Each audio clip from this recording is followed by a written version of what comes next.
सबसे पहले बात करते हैं गंगा विलास क्रूज की, जिस पर यूपी से बिहार तक सियासत फुल है। ये देश की पहली क्रूज यात्रा होगी जो भारत से बांग्लादेश तक होने जा रही है। लेकिन इस यात्रा से पहले ही वार पलटवार शुरू हो चुका है। दरअसल कल प्रधानमंत्री मोदी वर्चुअली इसका उद्घाटन करने वाले हैं और इसी कार्यक्रम को लेकर सीएम योगी आदित्यनाथ वाराणसी में हैं और वो भी कल इस कार्यक्रम में मौजूद होंगे।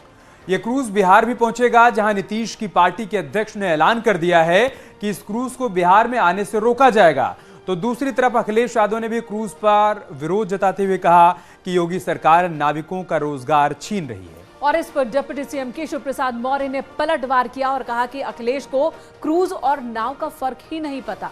आपको दिखाते हैं पूरी रिपोर्ट।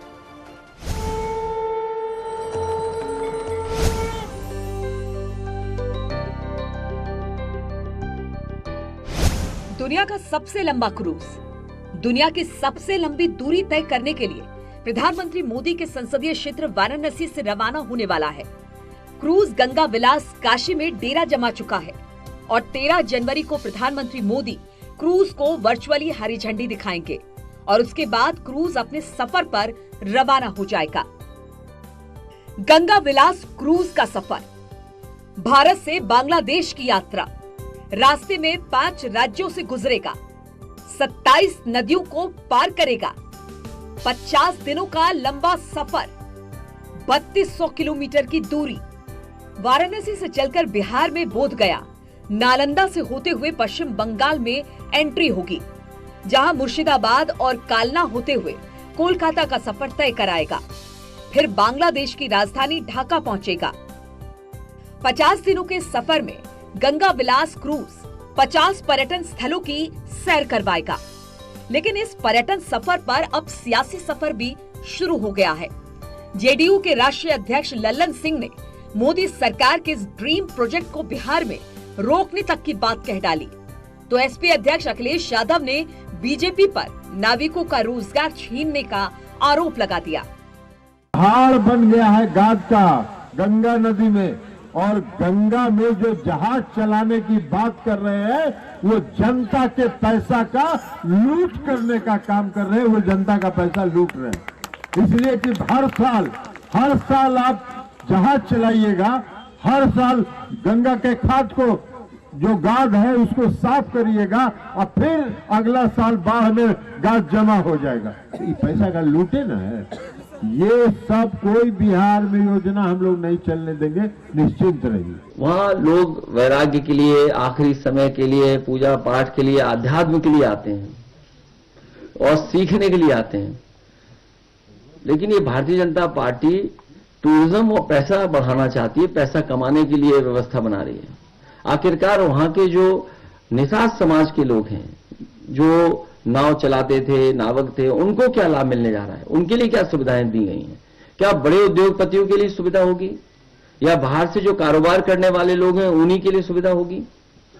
हमारे नाव चलाने वालों के लिए क्या सुविधा होगी? और इसी तरह जब आपके गोमती रिवर फ्रंट में इस तरह की नाव चलने की कोशिश थी तो उसको क्यों खत्म कर दिया गया? गंगा विलास क्रूज पर जारी सियासत के बीच डिप्टी सीएम केशव प्रसाद मौर्य ने अखिलेश यादव पर पलटवार किया। उन्होंने ट्वीट में लिखा, हमारी सरकार आध्यात्म के साथ पर्यटन को भी बढ़ावा दे रही है। काशी विश्वनाथ धाम बनने से लाखों श्रद्धालु वहां आ रहे हैं, जिसका लाभ वहां के कामगारों, मल्लाहों और काशीवासियों को मिल रहा है। अखिलेश जी को एक क्रूज और घाटों पर घुमाने वाली नावों में फर्क समझ नहीं आता है। एमवी गंगा विलास क्रूज दुनिया का सबसे लंबा और आलीशान क्रूज है। 62 मीटर लंबा और 12 मीटर चौड़ा ये क्रूज किसी 5 स्टार होटल से कम नहीं। 18 स्वीट्स वाले इस क्रूज में शानदार और भव्य रेस्तरां है, स्पा और सनडेक की सुविधा भी मिलेगी। लेकिन एक तरफ बिहार में इस क्रूज की एंट्री पर घमासान मच गया है, तो दूसरी तरफ पर्यटन को बढ़ावा देने के इतर अखिलेश यादव इस क्रूज पर भी सियासत करने से नहीं चूके। खैर, प्रधानमंत्री मोदी की योजना को सफल बनाने के लिए योगी सरकार पूरी तरह से प्रतिबद्ध है, लेकिन सियासत में विरोध का प्रावधान है तो समाधान निकालते हुए सावधान रहने की भी जरूरत है। Bureau report, news city.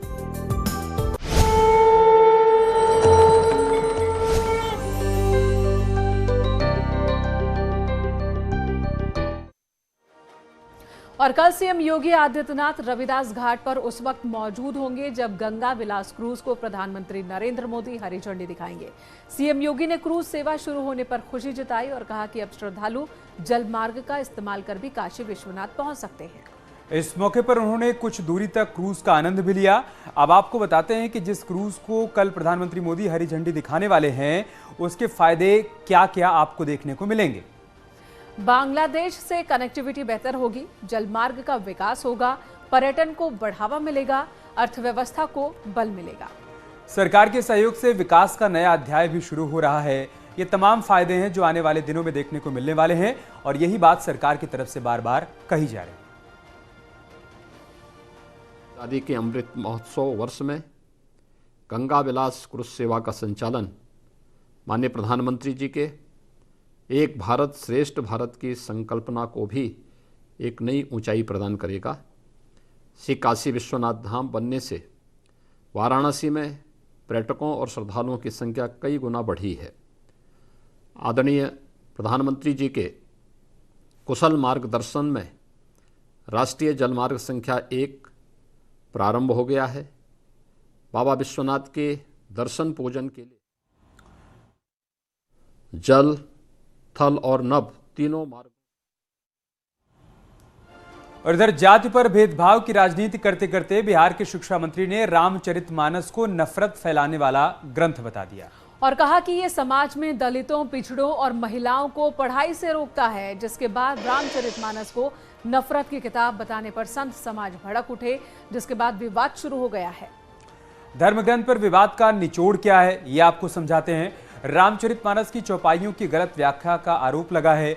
Bihar के शिक्षा मंत्री पर गलत बयान देने का आरोप लगा है। 2 अलग अलग चौपाइयों को मिलाने का आरोप उनके ऊपर लगाया गया है। अधूरी चौपाइयों से भ्रामक उदाहरण देने का आरोप भी उन पर लगा है। धर्म ग्रंथ के लिए अपमानजनक भाषा का इस्तेमाल उन्होंने किया। जाति के आधार पर जहर फैलाने की इनकी कोशिश, ये आरोप भी लगे। धर्म ग्रंथ का राजनीतिक मायने निकालने का भी आरोप लगा और अब विरोध जताया जा रहा है।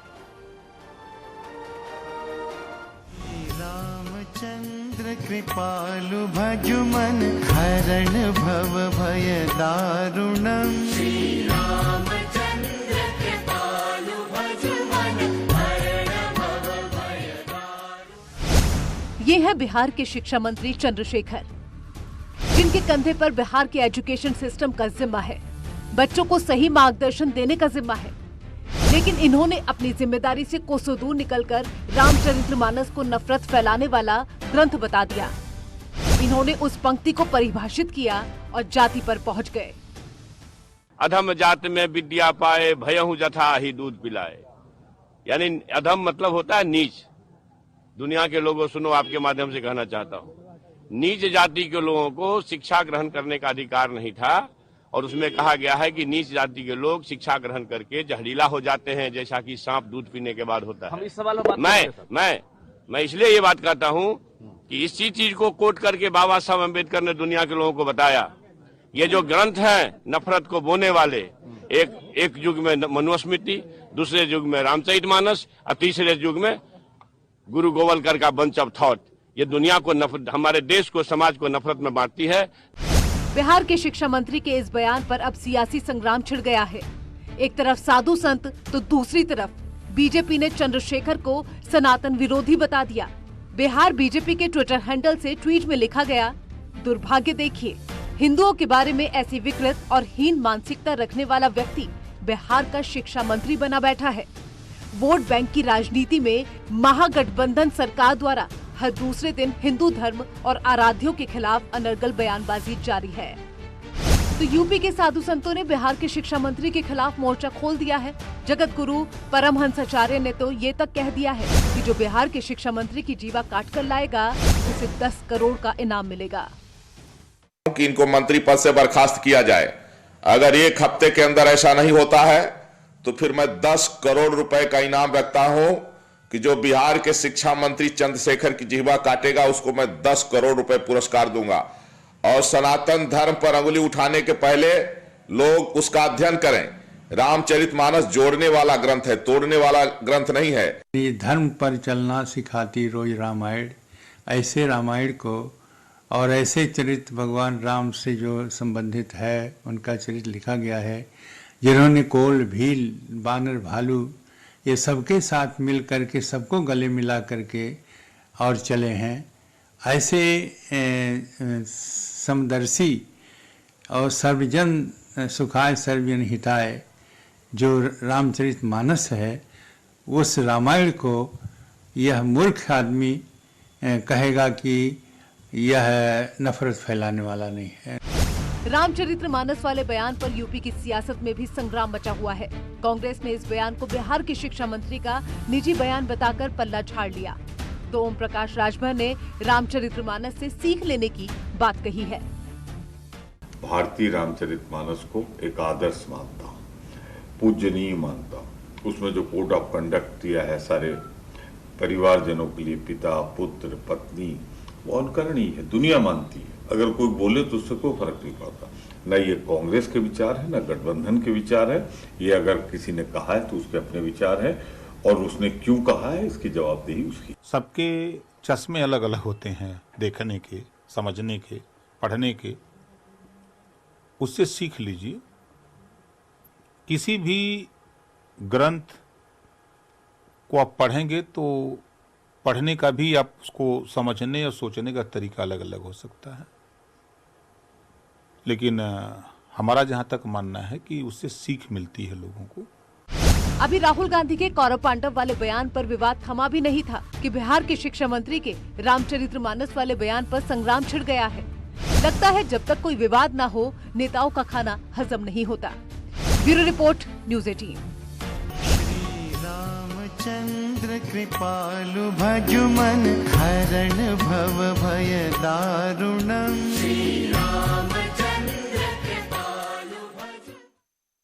तो क्रूज पर कलेश, रामचरितमानस पर विवाद और अब तो निवेश को लेकर भी सियासी कलेश शुरू हो चुका है। अखिलेश यादव और शिवपाल सिंह यादव ने एक साथ सरकार पर निशाना साधा और निवेश प्लान पर सवाल उठाया है।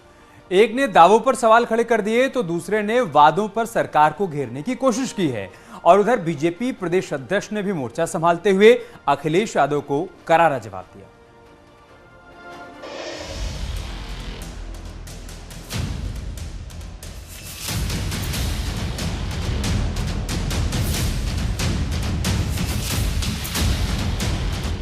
उत्तर प्रदेश को नए भारत का ग्रोथ इंजन बनाने के लिए मुख्यमंत्री योगी आदित्यनाथ मोर्चे पर हैं। पहले विदेश, फिर देश और अब प्रदेश से निवेश जुटाने की पहल की जा रही है। यूपी में मंडलवार निवेश की बहार हो रही है, लेकिन विपक्ष को ये रास नहीं आ रहा। अखिलेश यादव ने योगी सरकार के प्रदेश में निवेश के दावों पर सवाल उठाए, तो शिवपाल यादव ने वादों पर सरकार को घेरने की कोशिश की। वहां के कारोबारी ने अपने हिसाब से जो काम शुरू किए, कोल्ड स्टोर बनाया या कोई और रोजगार या कारोबार किया, उसका भी इन्वेस्टमेंट में पार्ट बना दिया। तो कहीं ऐसा तो नहीं कि दुनिया से इन्हें इन्वेस्टमेंट न मिल रहा हो। हमारे यहाँ जो स्वयं उद्योगपति या कारोबार करने वाले जो समय समय पे काम करते हैं, उसको भी इन्वेस्टमेंट में शामिल कर दिए हों।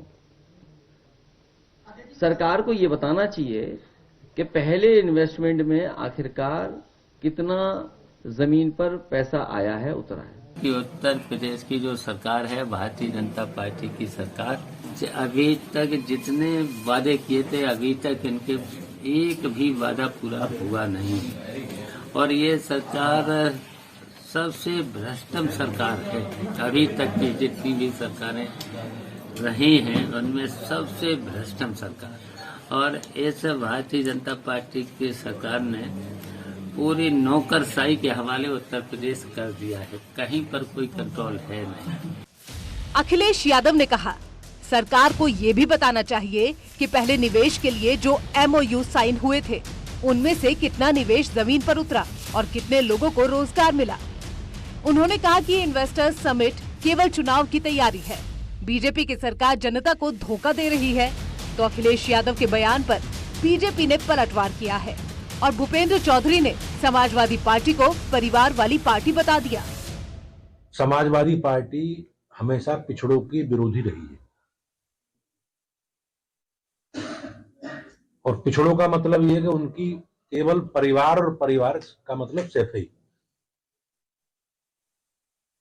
आप देखोगे 1992 से समाजवादी पार्टी का गठन हुआ और 2022 तक समाजवादी पार्टी माननीय मुलायम सिंह जी से चल के अखिलेश यादव जी ही तक पहुंची। यूपी में अगले महीने ग्लोबल इन्वेस्टर्स समिट है, तो दूसरी तरफ सियासी दल 2024 की भी तैयारियों में जुटा हुआ है और यही वजह है कि अखिलेश को निवेश में भी कलेश दिख रहा है। लेकिन जिस तरह निवेश के लिए देश विदेश से निवेशक यूपी आ रहे हैं, योगी सरकार पर भरोसा जता रहे हैं, कानून व्यवस्था को सही बता रहे हैं, ऐसे में सियासी पृष्ठभूमि पर निवेश के खिलाफ बयान धरे के धरे रह जाएंगे, क्योंकि 17 लाख करोड़ रुपए के निवेश जुटाने का लक्ष्य है। करीब 10 लाख करोड़ रुपए के MOU साइन, 15 लाख करोड़ रुपए के निवेश के प्रस्ताव प्राप्त हो गए हैं। मुख्यमंत्री योगी आदित्यनाथ ने दूरदर्शी सोच और प्रदेश को तरक्की की तरफ ले जाने के लिए अपने विजन का उदाहरण पेश किया है और पूरी संभावना है कि प्रदेश सरकार 17 लाख करोड़ के लक्ष्य को भी प्राप्त कर लेगी और इतिहास रचेगी। लेकिन जिस तरह से निवेश पर सियासी कलेश मचा है, ऐसे में विपक्ष का सहयोग नाम मात्र का ही होने वाला है। Bureau report, news 18। और बात करते हैं जोशीमठ आपदा की, तो आज जोशीमठ में बड़ा फैसला लिया गया और होटल मलारी इन को तोड़ने की कार्रवाई यहां पर शुरू कर दी गई। होटल मलारी इन को धीरे धीरे गिराया जा रहा है और इसके लिए पहले होटल की छत से सामान निकाला गया और उसके बाद छत पर बने टीन शेड को तोड़कर हटाया गया। दूसरी तरफ लोगों के भी अपने घर छोड़ने का सिलसिला जारी है और खतरनाक हो चुके घरों से निकालकर लोगों को राहत शिविरों तक पहुंचाया जा रहा है, जहां पर सीएम धामी खुद मोर्चे पर डटे नजर आए।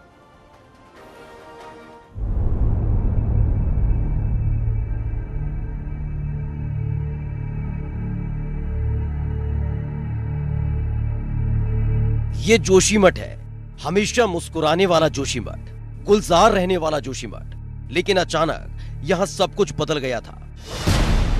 मकान में दरार, दुकान में दरार, होटल में दरार, सड़क पर दरार। जोशीमठ को दरार वाली दहशत ने ऐसा घेर लिया था कि लोग अपने अपने घरों को खाली कर रहे हैं। तो वहीं उत्तराखंड की धामी सरकार पूरे एक्शन में नजर आ रही है। जोशीमठ में जगह जगह दरार, एक्शन में आई धामी सरकार। बढ़ती हुई दरारों के बीच लोगों को सरकार से उम्मीद थी और खुद मुख्यमंत्री पुष्कर सिंह धामी जोशीमठ पहुंच गए।